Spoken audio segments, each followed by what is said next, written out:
وإذ أخذ الله ميثاق النبيين لما آتيتكم من كتاب وحكمة ثم جاءكم رسول مصدق لما معكم لتؤمنن به ولتنصرنه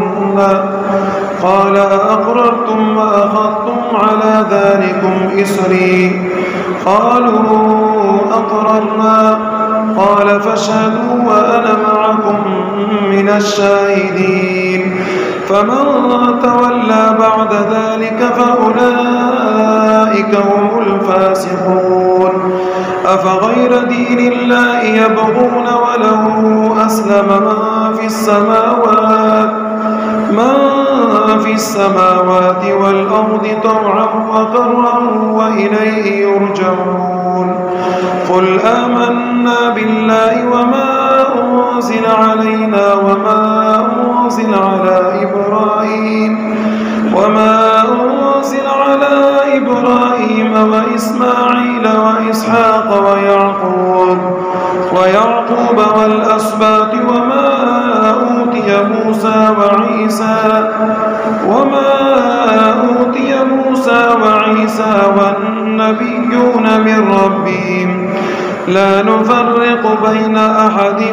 منهم ونحن له مسلمون ومن يبتغ غير الإسلام دينا فلن يقبل منه وهو في الآخرة من الخاسرين كيف يهدي الله قوما كفروا بعد إيمانهم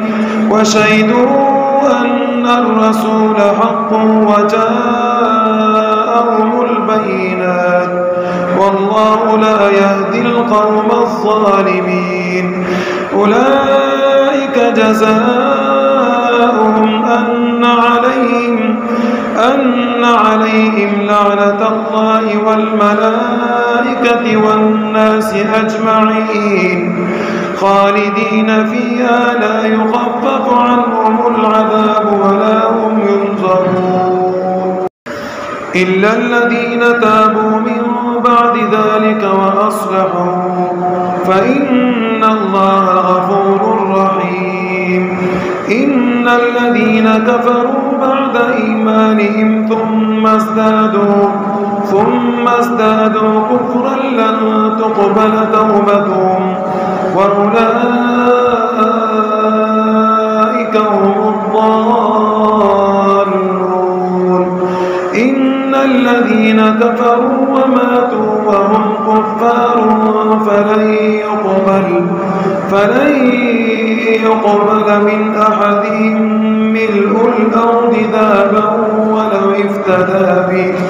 أولئك لهم عذاب أليم وما لهم